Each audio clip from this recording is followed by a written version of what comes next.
और इस पर बात करने के लिए सीधे लाइव जुड़ रहे हैं कदीम, बुलंदशहर से सीधे लाइव जुड़ गए हमारे संवाददाता। कदीम के पास चलेंगे और जानने की कोशिश करेंगे बुलंदशहर में भी मतदान होगा 11 बजे से लेकर 3 बजे तक। प्रशासन की तैयारियों के बारे में जानने की कोशिश करते हैं। कदीम खान, तैयारियां बताए प्रशासन की ओर से, क्योंकि जिस तरीके से नामांकन के दौरान हिंसा की खबर सामने आई, 19 से भी ज्यादा जिलों में हिंसा हुई, उन सब चीजों को देखते हुए, सीख लेते हुए प्रशासन ने आज क्या खास तैयारियां की है? कादिम जी। जी सुरभि जी, आपको बता दें कि बुलंदशहर के 16 ब्लॉकों में जो प्रमुख का चुनाव था वो नामांकन हुए थे, और जो कि 16 ब्लॉकों में 30 नामांकन पत्र दाखिल हुए थे, जिसमें बुलंदशहर के जो जाना जो ब्लॉक था उसमें आपस में दोनों ही बीजेपी के गुटों में आपस में लड़ाई हो गई थी। दोनों आपस में भिड़ गए थे। और आपको बता दें कि पुलिस प्रशासन जो कि वो भी अपनी पैनी नजर बनाए हुए है हर ब्लॉक का। आज क्योंकि शनिवार में 10 बजे से ब्लॉक प्रमुख का चुनाव जारी होगा। आपको बता दें कि 16 ब्लॉकों में से 9 ब्लॉकों पर जो कि निर्विरोध ब्लॉक प्रमुख चुन लिए गए हैं, और बाकी के 7 है उसमें आज 10 बजे से चुनाव होना जारी होगा। और जहां पर पुलिस की पैनी नजर है, पुलिस आप देख सकते हैं तस्वीरों में पीछे हमारे पैनी नजर बनाए हुए हैं पुलिस प्रशासन जो है। और जो आप एक लहर की बात करें तो बीजेपी की जो लहर है वो एक कम होती नजर आ रही है। वहीं हर विपक्ष पार्टी, चाहे वो सपा हो, रालोद हो या कोई भी पार्टी हो, वो बीजेपी पर एक आरोप लगा रही है कि प्रत्याशियों को रात में जब्त कर लिया जाता है, गिरफ्तार कर लिया जाता है या घर में ही घेर लिया जाता है। और इसके बाद एक दबाव भी डाले जा रहे हैं बीजेपी के द्वारा कि नामांकन को वापस किया जाए। तो इस तरह की बातें भी काफी बुलंदशहर में देखने को मिली। लगभग ज्यादातर प्रदेश में कई जिलों में ये सब चीज देखने को मिली। बात करें हम बुलंदशहर की, तो इस टाइम भी हम बुलंदशहर ब्लॉक पर मौजूद हैं, जहां पर आला अधिकारी पुलिस प्रशासन के साथ यहाँ मौजूद हैं। और 10 बजे से यहाँ चुनाव होना शुरू होगा। और यहाँ पर 3 प्रत्याशी मैदान में है, जो कि एक सपा पार्टी से है, एक बसपा से है और एक बीजेपी से है, भारतीय जनता पार्टी से है। तो 3 नामांकन यहाँ हुए थे और अभी तक कोई पर्चा यहाँ वापस नहीं ले गया था, जो कि आज यहाँ ब्लॉक प्रमुखी के लिए 10 बजे से मतदान होगा और शाम 5 बजे तक मतदान होगा। और मतगणना अभी आज होगी। पूर्वी जी, कदीमा, आपने अभी कहा कि 9 सीटों पर निर्विरोध चुन लिए गए हैं प्रत्याशी, तो वो ज्यादातर सीटें किसकी है? बीजेपी की है, सपा की है? आवाज भी सुन नहीं पाया मैम। कदीम जी, आवाज आ रही है आपको मेरी? जी जी, आवाज आ रही है। आपने भी बताया कि 9 सीटों पर निर्विरोध प्रत्याशी जीत भी गए हैं, तो वो 9 सीटें किसकी ज्यादा है, सपा की या फिर बीजेपी की?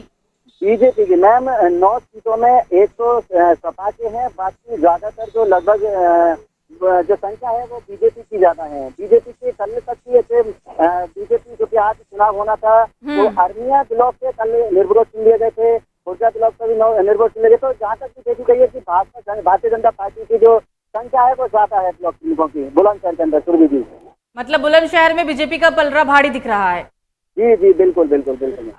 और अभी आप केंद्र पे ही मौजूद हैं, तो आप कैमरामैन को बोले कि पीछे का वो नजारा दिखाए, प्रशासन की तैयारियां दिखाए।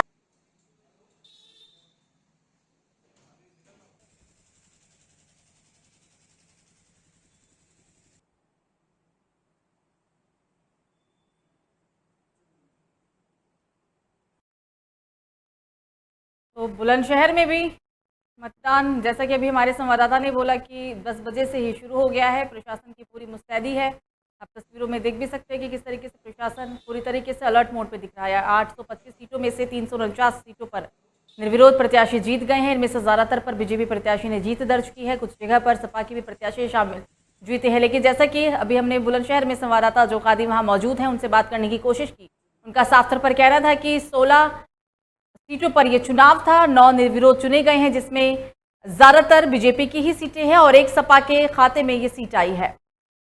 2022 के चुनाव से पहले ब्लॉक प्रमुख चुनाव में कहीं ना कहीं बीजेपी का ही पलड़ा भारी दिख रहा है। इससे पहले भी जिला पंचायत अध्यक्ष के चुनाव हुए थे, प्रचंड बहुमत के साथ बीजेपी ने जीत हासिल की थी। जिला पंचायत चुनाव की बात की जाए तो वहां पे भी सपा और बीजेपी में काफी टक्कर देखने को मिली थी।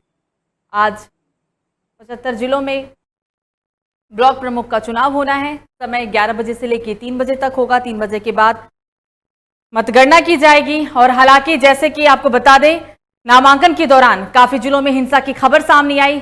उन सभी चीजों को देखते हुए प्रशासन ने अपनी तरफ से तैयारियां इस बार काफी पूरी की है। लेकिन कहीं ना कहीं लगातार पुलिस प्रशासन पर सवाल भी खड़े हो रहे हैं कि पुलिस प्रशासन सत्ताधारी के आगे नतमस्तक दिख रहा है, क्योंकि तकरीबन जिलों में जो हिंसा की खबर सामने आई, जो भी खबरें सामने आई ऐसे अप्रिय घटना की, वहां पर सीधे तौर पर बीजेपी प्रत्याशी, बीजेपी कार्यकर्ता और सपा के कार्यकर्ता आपस में भिड़े। लगातार विपक्ष ये भी आरोप लगा रहा है कि जबरन घरों में कैद किया जा रहा है, पर्चे फाड़ लिए जा रहे हैं या नामांकन भरने के लिए नहीं दिया जा रहा है। ऐसे कई आरोप हैं जो विपक्षी पार्टी सत्ताधारी पक्ष पर लगा रहे हैं। तो यूपी में ब्लॉक प्रमुख चुनाव के लिए कुल 1778 नामांकन हुए थे। 68 प्रत्याशियों का पर्चा रद्द भी किया गया था, जबकि 187 प्रत्याशियों ने नामांकन वापस ले लिया था। उत्तर प्रदेश की 476 क्षेत्र पंचायतों में ब्लॉक प्रमुख पद के लिए शनिवार आज मतदान है। शनिवार है मतदान की प्रक्रिया सुबह 11 बजे से लेकर 3 बजे तक की है। हालांकि अभी हमने अमरोहा और बुलंदशहर में जो हमारे संवाददाता ग्राउंड जीरो से वहां मौजूद हैं, उनसे बात करने की कोशिश की। जिले में क्या हाल है, प्रशासन की क्या तैयारियां है, किस पार्टी का पलड़ा ज्यादा भारी है और क्या कुछ है, सभी चीजों को बारीकी से जानने की कोशिश की है हमने। इकबाल का साफ तौर पर कहना था कि अमरोहा के अंदर आरएलडी, सपा और बीजेपी का त्रिकोणीय टक्कर है। कादिम कहते हैं कि बुलंदशहर में कहीं ना कहीं बीजेपी से लोग नाराज तो हैं, लेकिन फिर भी बीजेपी की ही लहर देखी जा रही है। वहां पे भी त्रिकोण टक्कर की उन्होंने बात कही, यानी इस बार भाजपा और सपा में काफी जोरदार टक्कर देखा जा रहा है। चुनाव के दौरान हिंसक और उपद्रव की खबरें भी लगातार सामने आ रही है, लेकिन अभी तक फिलहाल किसी जिले से कोई ऐसी खबर सामने नहीं आई है, जैसा कि नामांकन के दौरान देखने को मिला था। इटावा में गोलीबारी भी हुई थी, फायरिंग भी हुई थी, 3 लोग घायल भी हुए थे। 19 से भी ज्यादा ऐसे जिले थे नामांकन के दौरान जहां पर हिंसक घटनाएं की खबर सामने आई थी। 2022 से पहले का ये सेमीफाइनल भी माना जा रहा है, लेकिन सेमीफाइनल में आप कह सकते हैं कि बीजेपी पार्टी जीत हासिल करते हुए साफ तौर पर देखी जा रही है और लगातार बीजेपी के नेता, बीजेपी प्रत्याशी जीत का दावा कर रहे थे। और जैसा कि आप यहां पर देख भी सकते हैं, 825 सीटों में से 349 सीटों पर जो निर्विरोध प्रत्याशी जीते हैं, उनमें से ज्यादातर सीटें बीजेपी की ही है। ज्यादातर पर बीजेपी प्रत्याशी ने जीत दर्ज की है। कुछ जगह पर सपा के भी प्रत्याशी शामिल है, लेकिन बसपा कांग्रेस की बात की जाए या फिर और छोटे मोटे दल की बात की जाए तो सपा और बीजेपी के आगे छोटे मोटे दल का फिलहाल नाम आता नहीं दिख रहा। यूपी में ब्लॉक प्रमुख के चुनाव के लिए कुल 1778 नामांकन हुए थे। प्रत्याशियों का पर्चा 68 रद्द भी किया गया था, जबकि 187 प्रत्याशियों ने नामांकन वापस भी ले लिया था।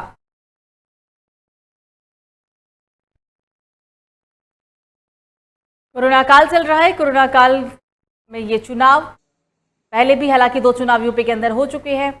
त्रिस्तरीय चुनाव की बात की जाए या फिर जिला पंचायत अध्यक्ष चुनाव की बात की जाए, महामारी के दौरान ही ये भी चुनाव हुआ था। हालांकि चुनाव के बाद केस में वृद्धि जरूर हुई थी। अब ये तीसरा चुनाव है, इसके बाद 2022 का भी चुनाव होना है यूपी में, और यूपी का विधानसभा चुनाव काफी अहम भी माना जाता है। चुनावी सीजन यूपी का, प्रशासन की पूरी तैयारी अपने स्तर पर, लेकिन प्रशासन भी इस बार सवालों के घेरे में जरूर आ गया है, क्योंकि लगातार विपक्षी पार्टियां जो है वो पुलिस प्रशासन पर आरोप लगा रही है कि सत्ताधारी पक्ष के आगे पुलिस प्रशासन नतमस्तक है, कोई भी कार्रवाई करता हुआ नजर नहीं आ रहा। ये कहना है विपक्षी पार्टियों का। राज्य निर्वाचन आयोग ने सभी जिलों में कड़ी सुरक्षा का दावा किया था, लेकिन प्रत्याशियों और समर्थकों की गुड़ई के आगे पुलिस की एक भी नहीं चली। सीतापुर में निर्दलीय प्रत्याशी का नामांकन रोकने को लेकर हिंसा भी हुई, गोलीबारी की घटना सामने भी आई, इसमें 3 लोग घायल हुए हैं। हालांकि इस घटना के बाद सीतापुर के अंदर एडीजी जोन एसएन साबत ने मौके पर पहुंचकर हालातों को भी संभाला।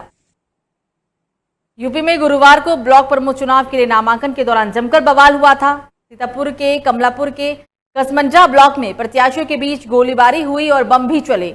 825 ब्लॉक प्रमुख सीटों पर नामांकन हुआ। बीजेपी का दावा है कि 292 सीटों पर उनकी जीत पक्की है, और कह सकते हैं कि 292 से ही ज्यादा अभी तक निर्विरोध बीजेपी के जो प्रत्याशी है वो जीत भी चुके हैं। 349 सीटों पर निर्विरोध प्रत्याशी जीते हैं, उसमें ज्यादातर सीटें बीजेपी की ही हैं।